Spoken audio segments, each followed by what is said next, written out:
I never imagined that I would tell this tale. My life took an unexpected turn. My name is Emma, and I am 40 years old. I've been parenting my son Liam alone. For a long time, he is currently 22 years old, and we have always been close supporting one another through the highs and lows of life when something unexpected happened. One night, Liam looked really tired and said he didn't feel well. He'd been working hard and studying a lot, and he looked worn out. He told him he could lie down on my bed for a while. If he wanted to rest, it was a cold night, and our house takes a while to warm up, so I covered him with a heavy blanket. At first it seemed like a mother helping her son, but as I lay next to him, I felt him move closer. I assumed he was stringed to get warm, and I didn't give it much thought. But then he wrapped his arms around, magently drawing me close, just like he used to do when he was younger. I was a little surprised, but Hillette. It'd be the probably just needed comfort. I could feel his warmth next home, his steady breathing. Elle's breathing slowed down as we lay there as if he were falling asleep. The room was so quiet that I could hear my own heartbeat, which was strange but comforting. I didn't move to avoid disturbing him, telling myself it was just a mother comforting her son. However, after a while, he moved again, moving closer to him under the blanket. I felt his arm wrap around me a little tighter, and I froze. For a moment, not knowing what to think. Part of me wanted to say something to get out, but another part of me remained motionless. There was a tension in there that I couldn't ignore, and I wasn't sure why. I felt this way suddenly. I was astonished by something that occurred, unexpectedly felt something hard beneath the blanket. My heart began a rush. I made an effort to remain composed and convinced myself that he was only my kid. Perhaps he wasn't even aware of it. It tried to endure the emotions that were beginning to well up inside of me as I lay. There I convinced myself it was only a brief, weird, uncomfortable time that would end. But as the minutes passed, I became aware that things had changed, and I was unsure of how Trispondly remained. Beside me, breathing steadily, but I could sense our growing intimacy. I tried to relieve the tension by saying something humorous. But I couldn't find the right words. I wasn't sure what I was feeling at the time, and I felt stuck. Then Liam moved a little and raised his head to gaze at me. I had never seen the gentleness in his eyes before, and it simultaneously gave a sense of security and unease. Although he remained silent, his eyes appeared to be asking me whether I was all right. I attempted to grin in the hopes that it would lessen the weird sensation, but it simply deepened the sense of quiet. Liam's hand remained solid and warm. On my arm, his fingertips moved softly, almost unconsciously, and I could feel at every touch seemed to ignite something within me that I couldn't ignore. Despite the fact that it was such a minor thing, I tried not to show that my heart was pounding by maintaining a regular breathing pattern.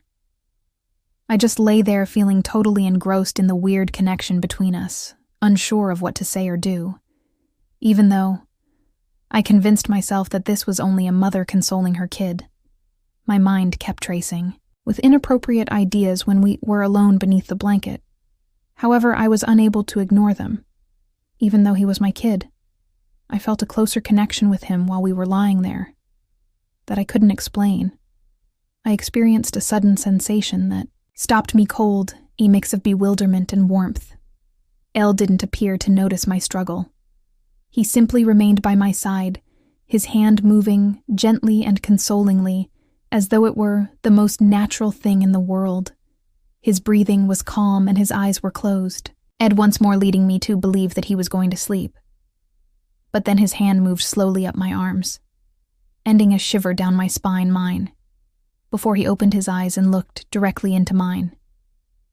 I mumbled his name, barely able to get the words out because I wanted to stop this drawaway and create some distance, but I couldn't move. For some reason, there was a question in his eyes, as if he was asking if this was acceptable. If I felt the same weird pull that he did, my heart thumped and my mind raced.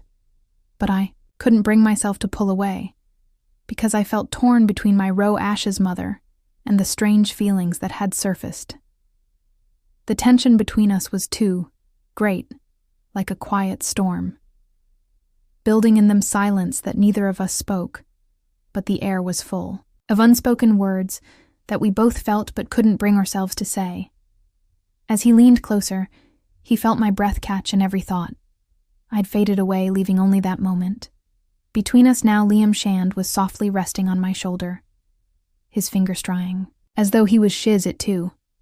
For a minute the world seemed far away, and all I could think about was how warm he was, and how I could practically hear his heartbeat.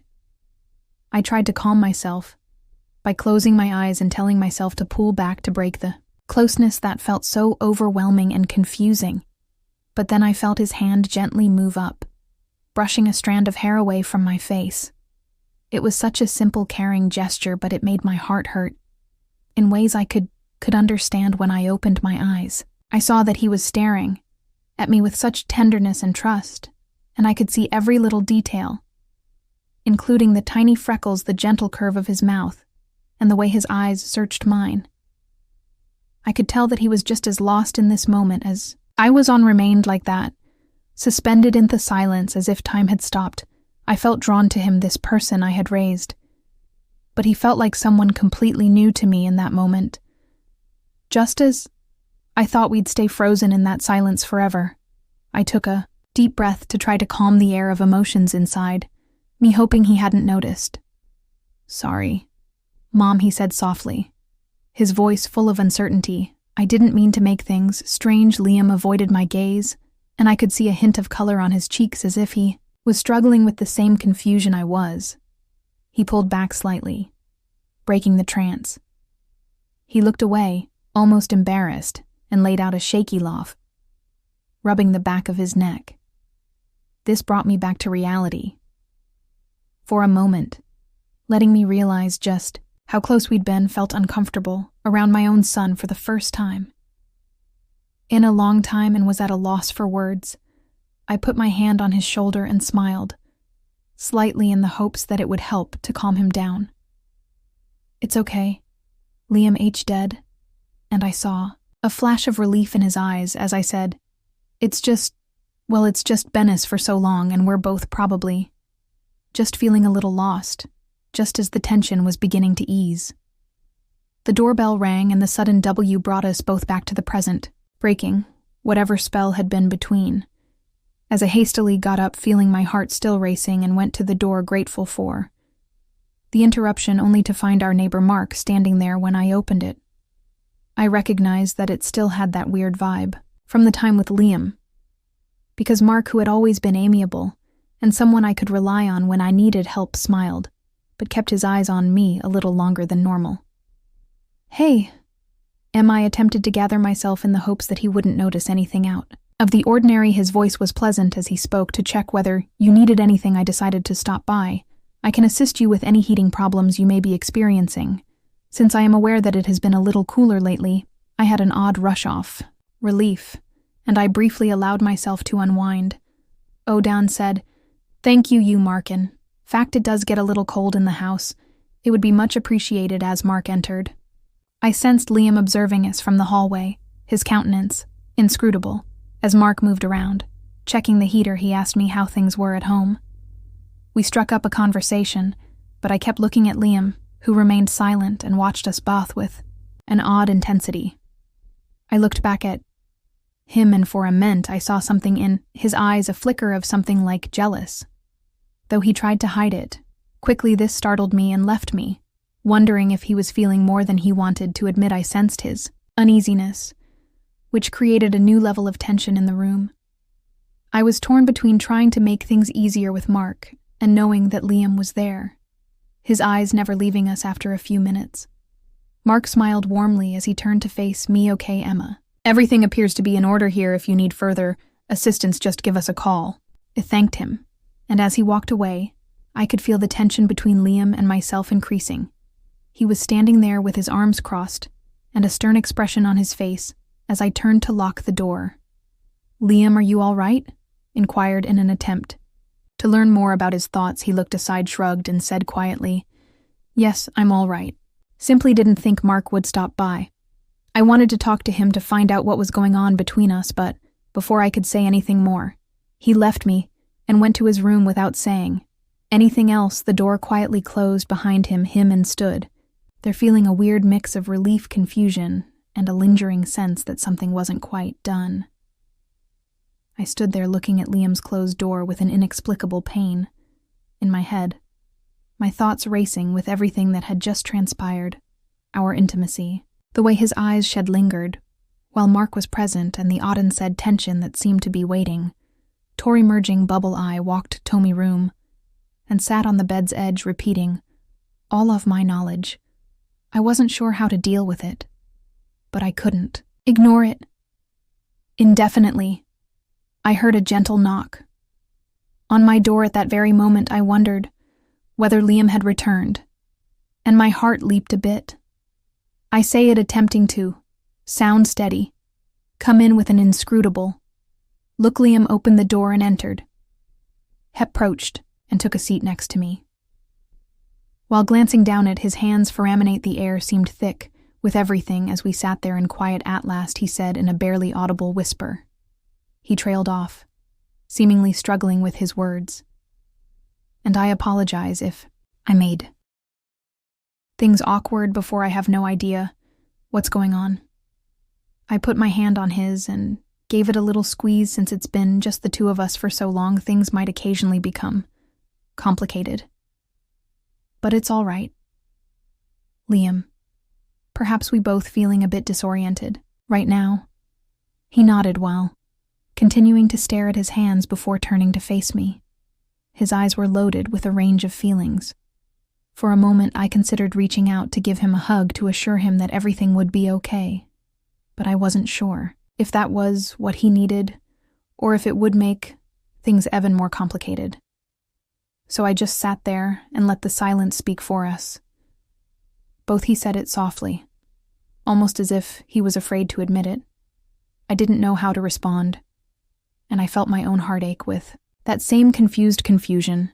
Perhaps we could simply stand back and consider everything. Liam said, gently, "It's okay to feel close, but it's also okay to need space to figure things out." He nodded slowly, but then in a surprising move, he leaned his head on my shoulder just like he used to when he was younger. It felt comforting, familiar, with that strange edge to it that I couldn't ignore. I felt my heart soften, and I put my arm around him, pulling him close in a way that felt safe, even though I knew the questions between us weren't fully answered. For the first time in a while, I felt that maybe we didn't have to have all the answers right now. We could take a tone step at a time, figuring things out together, even if it was complicated. And as we sat there just holding on to each other, I felt a sense of calm, a quiet hope that no matter what, we would find our way through this together. We stayed like that, sitting quietly together, as if all the confusion between us could disappear just by being close. But deep down, I knew it wasn't that simple. The warmth between us was comforting yet unsettling, like a feeling just beneath the surface that neither of us could endure. After a while, Liam lifted his head and looked at me, his face serious. Mama's remarks lingered in the air like a question he dared not ask aloud, and I'm not sure how to handle these sentiments without making things more difficult, for as my mind was racing as I tried to think of the right thing to say, but before I could finish, there was another knock on the door. We both jumped, startled, and looked at each other, caught off guard. The knock was firm, almost urgent, as if the person on the other side knew something was happening. In panic, I jumped up and went to the door, and I opened it. Mark was there once more, looking worried. "Emma, I apologize for troubling you, but I just wanted to make sure everything was okay because you seemed a little strange earlier." I looked back at Liam, who was observing us intently, his face in Scrabble. I attempted to speak steadily as I said, "Thank you, Mark. But we're all right. Have a peaceful evening." Mark gave me a quick glance before handing me over to Liam. "All right," he said, thoughtfully. "But keep in mind that I'm right next door. If you need anything." Shut the door behind him and looked back at Liam, who was still observing me intently. Head up, and walked slowly in my direction, and I could feel my heart pounding again. The air between us was heavy with all that was not spoken. But as soon as he got to me, he stopped his face, changing as though he were struggling with himself. "Mom," he whispered softly, his voice trembling, "perhaps we shouldn't push this. Perhaps we need more time," and noted still, experiencing the same mixed emotions. In my heart, you're correct. Both of us must consider everything. Let's take our time. He nodded as well, and we stood their way, but near like we were on the precipice of something beyond our control. We couldn't fully describe it, but it was both an end and a beginning, and as he left for his room, I pondered what was ahead for us. Please leave a comment below if you would want to hear the rest of our narrative, and we will partially reveal what occurs next.